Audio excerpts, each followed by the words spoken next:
বাংলাদেশে দিন দিন বন্ধ্যাত্বের সংখ্যা বাড়ছে। ধরে নেওয়া হয় বাংলাদেশ সহ এই সাবকন্টিনেন্টে দম্পতিদের মধ্যে 8 থেকে 15% পর্যন্ত বন্ধ্যাত্বের চিত্র আসলে দেখা যায়। আমরা এ বিষয়ে কথা বলবো, কিন্তু মূলত আমাদের আলোচনা যে মাসব্যাপী যে রমজান, এই রমজান বন্ধ্যাত্বের চিকিৎসা যারা নিচ্ছেন তাদের জীবনেও আসে। তারা কিভাবে চিকিৎসা নেবেন, রোজা রাখতে পারবেন কি পারবেন না, এই বিষয়ে বিস্তারিত আমরা আলোচনা করব। রমজানের স্বাস্থ্য অনুষ্ঠানের আজকের আলোচনার বিষয় রোজায় বন্ধ্যাত্ব রোগীর জিজ্ঞাসা। এই বিষয়ে কথা বলতে আমাদের স্টুডিওতে উপস্থিত হয়েছেন একজন স্বনামধন্য গাইনোকোলজিস্ট। আমাদের সঙ্গে আছেন ডাক্তার নাতাশা তিলোত্তমা আলিম। আপনাকে স্বাগত জানাচ্ছি। ধন্যবাদ। ম্যাডামের পরিচয়, তিনি কনসালটেন্ট অবস অ্যান্ড গাইনি এবং একই সঙ্গে বন্ধ্যাত্ব বিশেষজ্ঞ, যেটিকে আমরা ইনফার্টিলিটি হিসেবে জানি, আসগর আলী হাসপাতাল। একই সঙ্গে জানিয়ে দিই যে আমাদের অনুষ্ঠানটি সহযোগিতা করছে আসগর আলী হাসপাতাল। আমি শুরুতেই রমজানের প্রসঙ্গে যাওয়ার আগে ম্যাডাম আপনার কাছে জানতে চাইবো যে বাংলাদেশে বন্ধ্যাত্বের চিত্র এখন কি পর্যায়ে আছে, বা নারীদের মধ্যে কেমন, পুরুষদের মধ্যে কেমন। আমরা যেহেতু সাধারণত নারীদেরকে দায়ী করে থাকে আমাদের সমাজ, এমন বাস্তবতা কীরকম? আমাদের ওয়ার্ল্ড হেলথ অর্গানাইজেশন মানে হু মতে প্রতি 6 জন কাপেলের মধ্যে একজন বন্ধ্যাত্বের রোগের শিকার। অ্যারাউন্ড আমাদের সাউথ ইস্ট এশিয়ায় আমি বলবো গ্রসলি যদি বলে 10%, মানে 8 to 15%। তো সেটা যদি হিসাব করে দেখতে যাই যে সাউথ ইস্ট এশিয়া মানে এর মধ্যে আমাদের বাংলাদেশে পড়ছে, এর সংখ্যা খুব নিতান্তই কম না। যত দিন যাচ্ছে, যত পলিউশন বাড়ছে, যত স্মোকিং বাড়ছে, যত মানে খাদ্যের মধ্যে আমাদের কেমিক্যালের প্রয়োগ বাড়ছে, তত ইনফার্টিলিটির বাড়ছে। এবং মোবাইল এর মধ্যেও একটা বিশেষ রোল করছে, যেহেতু সারাক্ষণ আপনাকে ঘিরে আছে রেডিয়েশন, যেটা আমাদের বন্ধ্যাত্বের একটা আপনাদের কোনো গবেষণায় রেডিয়েশনের এফেক্টটা নিয়ে কি কোনো ভলিউম কি জানা গেছে বা আপনারা বুঝতে পারছেন? না, এখনো সেরকমভাবে মানে বিশদ গবেষণা হয়নি। তো কিছু কিছু আমরা যেরকম সেমিনারে যখন অ্যাটেন্ড করছি তখন দেখতে পাচ্ছি যে হ্যাঁ, এটা একটা মেল ফার্টিলিটি ফ্যাক্টর হিসেবে বেশ ভালো কাজ করছে। তো অনেক ক্ষেত্রে বলছে কি যে ফার্টিলিটির জন্য পকেটে, প্যান্ট পকেটে মোবাইল না রেখে বুক পকেটে রাখেন, আগে ফার্টিলিটি হোক তারপরে হার্ট অ্যাটাক হোক। হ্যাঁ, মানে মোবাইলের জন্য এরকম একটা প্রবাদ রয়ে গেছে। আচ্ছা, ধন্যবাদ। আমি জানতে চাই যে এই যে নারী এবং পুরুষের মানে অবদান সমান কিনা, আমি যদি অবদান অর্থেও যদি বলি যে বন্ধ্যাত্বের ক্ষেত্রে দায়ী দুজনই কিনা। বন্ধ্যাত্বের ক্ষেত্রে এখন আসলে যখন ডাটা নেওয়া গেছে, এখন বলতে গেলে নারী পুরুষ সমান দায়ী। হ্যাঁ, 35 to 40% নারী, 35 to 40% পুরুষ। তারপরে দুজনে মিলেই যদি আমরা ধরি 15 to 20%।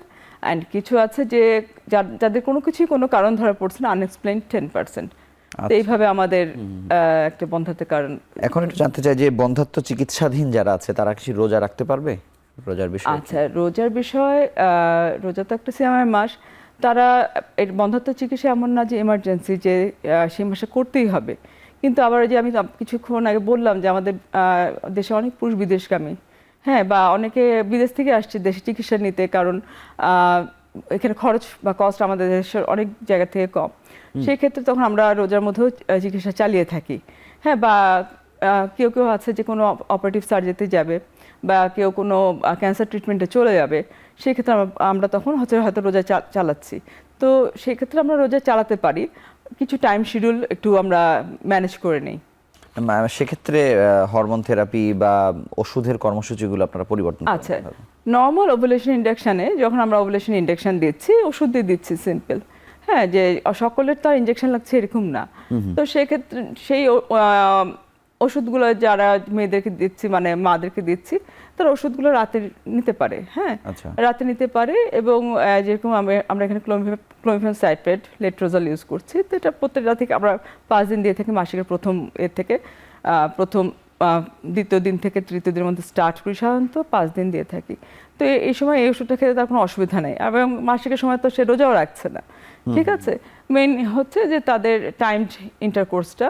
তো ইন্টারকোর্সটার ব্যাপারেও হচ্ছে যে যখন আমরা মানে 12 থেকে 18তম দিন পর্যন্ত একটু ইন্টিমেট হয়ে থাকতে বলি, তো এই টাইমটা তো মানে টাইম শিডিউল সে ম্যানেজ করেই করতে পারে, যে রোজার টাইমের।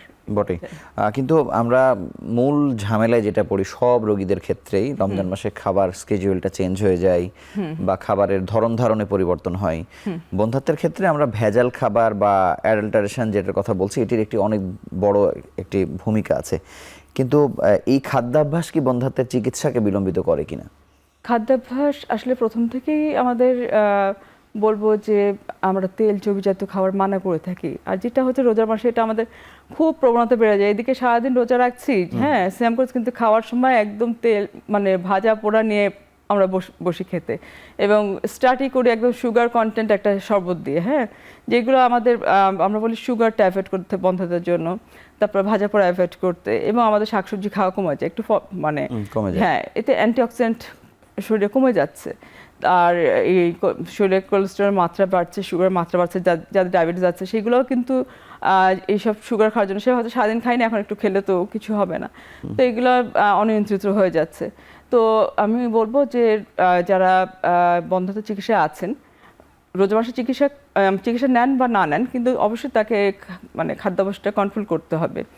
যে রোজা খোলা হোক সিম্পল পানি দিয়ে, একটু খেজুর দিয়ে, এবং রোজার মধ্যে মানে খাওয়ার মধ্যে ফলাদি থাকুক, সবজি থাকুক, প্রোটিন কন্টেন্ট থাকুক, হ্যাঁ, সে একটা মানে চিকেনের ব্রেস্ট, সিম্পল 2টা ডিম সেদ্ধ, এই টাইপের যেগুলা আমরা 11 মাসে যা খাই সেই প্রবণতা আমাদের রাখতে হবে। হ্যাঁ 11 মাসে যাকে তা রাখতে হবে, মানে সেটা মেনটেন করে রোজাটা রাখতে হবে, হ্যাঁ, ভাজা পোড়াটা কমিয়ে দিতে হবে। আপনাকে অসংখ্য ধন্যবাদ। আমরা ছোট্ট একটি বিরতি নিয়ে আবার আলোচনায় ফিরছি।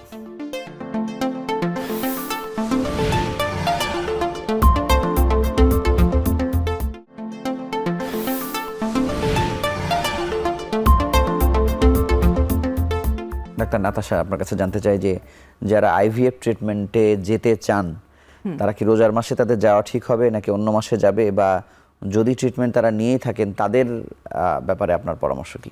আচ্ছা, প্রথম কথা হচ্ছে আইভিএফ ট্রিটমেন্টটা যদি স্কেডিউল থাকে, নর্মালি আমরা রোজার মাসে অ্যাভয়েড করে থাকি, হ্যাঁ, কিন্তু ওই যে আপনাকে একটু আগে বললাম কিছু কিছু ক্ষেত্রে যে স্বামী বিদেশ থেকে আসছে, বা যারা ক্যান্সার ট্রিটমেন্ট বা কোনো ধরনের অপারেশনে যাবে বা কোনো ধরনের রেডিয়েশনে যাবে, তার আগে তারা মানে একটা এমব্রায়ো তৈরি করে রাখতে চাচ্ছে, তাদের ক্ষেত্রে আমরা তখন ট্রিটমেন্টটা চালিয়ে থাকি। তো সেক্ষেত্রে আমরা, সে যদি রোজা রেখে চালাতে চায়, আমাদের অবশ্যই তখন হচ্ছে যে স্কেডিউলটা এরকমভাবে তৈরি করতে হবে যাতে আমরা ইনজেকশনগুলো রোজা রাখার পরে শিডিউলটা দিতে পারি, হ্যাঁ। আর এটাও বলবো যে এটা তো আর শক্তিবর্ধক ইনজেকশন না, সে যদি ডিউরিং রোজা রাখার সময় এই ইনজেকশনগুলো নেয় তাতে তার কোনো অসুবিধা হবে না। হ্যাঁ, একটা জিনিস হতে পারে, সে যেহেতু রোজা রেখে আছে, এখানে মেইনলি আমরা হয়তো পুরুষ বন্ধ্যাত্বের জন্য চিকিৎসা করছি, কিন্তু ইনজেকশনটা আমাকে মাকেই দিতে হচ্ছে, তো সে সারাদিন না খেয়ে আছে, এবং এগুলো হরমোনাল কন্টেনিং ইনজেকশন, তো শরীরের হরমোন মাত্রাগুলো বাড়তে থাকে, সেই ক্ষেত্রে অনেক সময় মা বমি ভাব, দুর্বলতা এগুলো একটু ফিল করতে থাকে, মাথা ঘোরা, তো এই অসুবিধাগুলো একটু হতে পারে।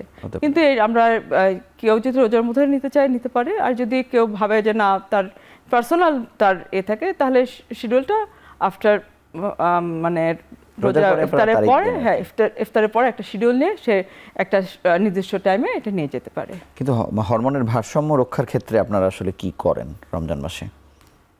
রমজান মাসে আসলে ভারসাম্য রক্ষার ক্ষেত্রে তো আমি বলবো যে প্রথম বলবো ডায়েটটা, আপনাদের খাদ্যাভ্যাসটা ঠিক করতে হবে। রোজা রাখার পাশাপাশি আমাদের এখানটায় হচ্ছে যে আমি বলবো লাইট এক্সারসাইজও তাদেরকে করতে হবে, হ্যাঁ।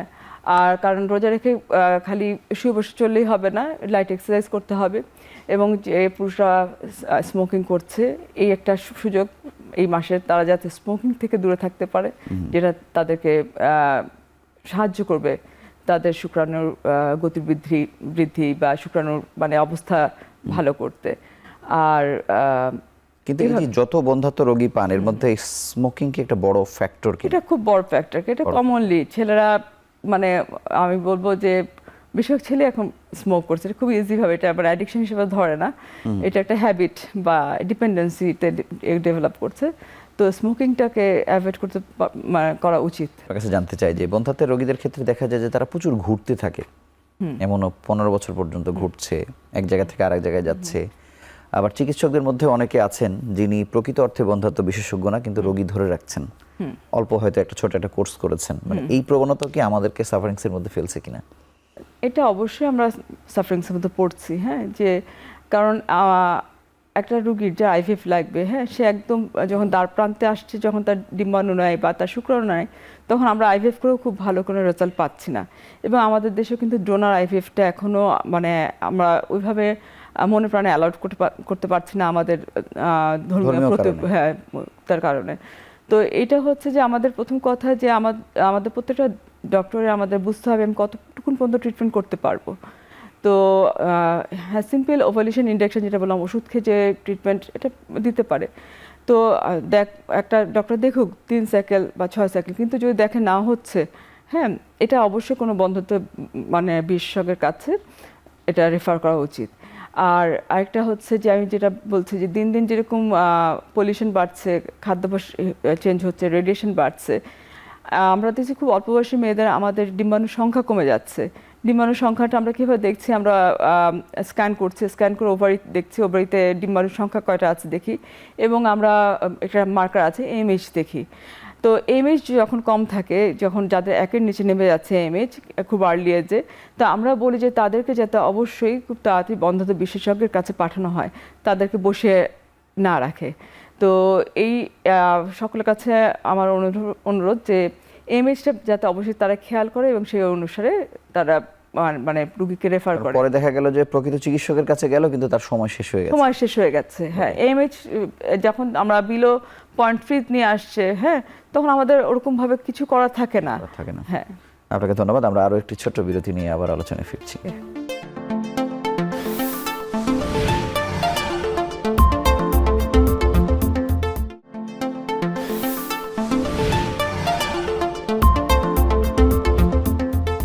একটা নাতাশা আপনার কাছে জানবো যে বাংলাদেশে দিনে দিনে এখন আইভিএফ সেন্টারের সংখ্যা অনেক বেশি বাড়ছে, যদিও সবার আইভিএফ প্রয়োজন নেই। অনেক ক্ষেত্রে আমরা এমনও অভিযোগ শুনছি যে আইভিএফ তার হয়তো দরকার ছিল না, কিন্তু আগে হয়তো দেয়া হয়েছে। আমি সত্য মিথ্যা আসলে জানি না, কিন্তু তারপরেও জানতে চাই যে আপনার সেন্টারে কি আসলে আইভিএফ করা হচ্ছে কিনা, বা কতদূর সেবা দিতে পারছেন, যেহেতু এটি একটি কর্পোরেট হাসপাতাল। আচ্ছা, প্রথমে আমি একটু সংখ্যা বলি যে আমাদের যত ইনফার্টিলিটি পেশেন্ট আছে তার মধ্যে আসলে 1 to 3% অ্যাকচুয়ালি আইভিএফ এর রুগী। তো কারা আইভিএফ এর রুগী আমাদের প্রথমে বুঝতে হবে। মেয়েদের ক্ষেত্রে কমনলি যাদের টিউব ব্লক, হ্যাঁ, এই যে লো এমএইচ, ঠিক আছে, আর অনেক সময় রেজিস্ট্যান্ট ওভারি বা পিসিওর ক্ষেত্রে যে রেজিস্ট্যান্সি যখন ডেভেলপ করে, তখন আমরা আইভিএফ এর কথা বলি, কারণ অনেক হাই ডোজের ইনজেকশন দরকার হচ্ছে বা কিছু। মেলদের ক্ষেত্রে অবস্ট্রাকটিভ অ্যাজোস্পার্মিয়া, মানে তার শুক্রকীট আছে কিন্তু সেটা বের হয়ে আসছে না, বা অনেক সময় আমরা শুক্রকীট অনলি অন্ডকোষে পাচ্ছি, বা তার শুক্রকীটের সংখ্যা এতই কমে গেছে যেটা হচ্ছে যে আইইআই করা সম্ভব না, সেক্ষেত্রে আমরা আইভিএফ এর কথা বলে থাকি। হ্যাঁ, আমাদের আজগর আলী সেন্টারে আমরা এ পর্যন্ত হচ্ছে যে ওভুলেশন ইন্ডাকশন দিয়ে থাকছি, আইইআই করে থাকছি। আরেকটা জিনিস আমরা ফ্যান্টাস্টিকলি করে থাকছি যে আমরা ল্যাপ্রোস্কোপি করছি, যেখানে আমরা ল্যাপ্রোস্কোপি এবং হিস্টোস্কোপি আমি বলবো ইনফার্টিলিটি ওয়ার্কআপ হিসেবে করে থাকি, যাদের ক্ষেত্রে আমার সন্দেহ হয়। এই একটা ল্যাপ্রোস্কোপি আমাদেরকে অনেক সময় দিক নির্দেশনা দিয়ে দেয় যে আমার নেক্সট স্টেপটা কী হবে। কমনলি এখানটা আমরা হচ্ছে যে ওভারি যখন ল্যাপ্রোস্কোপি করছি, ওভারি টিউব এগুলো রিলেশন দেখছি। যখন টিউবাল যে মাইনর অক্লুশন থাকে বা মানে যেটা বলবো মানে ফিমেল অ্যাডিশন থাকে, এইগুলো আমরা ছাড়িয়ে ফেলছি। হিস্টোস্কোপি করে আমরা পলিপ বা ইউটারাসের ভিতরে যে সেপ্টাম এগুলো রিসেকশন করছি, এবং হিস্টোস্কোপি করে যদি কর্নুয়াল কোনো অক্লুশন থাকে সেগুলো ছাড়িয়ে দিচ্ছি। তো এইগুলোতে হচ্ছে কি যে আমি যখন টিউবাল বা অক্লুশন ছাড়িয়ে দিচ্ছি, বা পিসোর ক্ষেত্রে কিছু ড্রিলিং করে ফেলছি, বা পলিপ সরিয়ে ফেলছি, অনেক ক্ষেত্রে এগুলা ক্ষেত্রে আমার আইভিএফের চান্সটা কমে গেল, রুগীরও খরচ কমে গেল। আচ্ছা, হ্যাঁ।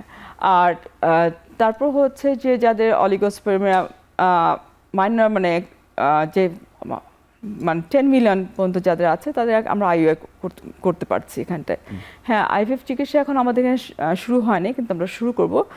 বাট তারপর আমরা রুগীকে আইভিএফ চিকিৎসা প্রদান করে থাকছি। যেহেতু আমি আইভিএফ স্পেশালিস্ট, আমার রুগী ফেরত যাচ্ছে না, আমরা এই আইভিএফ রোগীকে আমরা ম্যানেজ করছি আমাদের করসপন্ডিং কিছু আইভিএফ ইনস্টিটিউটের মাধ্যমে। আচ্ছা, তো আপনারা কতদিনের মধ্যে যাবেন? যেহেতু আইভিএফ এর প্রতি মানুষের একটা সেন্টার মানেই মনে করে আইভিএফ থাকলে সেটিকে পূর্ণাঙ্গ মনে করে, আপনাদের কেমন ম্যানেজমেন্ট কেমন মনে করছে, কবে হয়তো করতে পারে?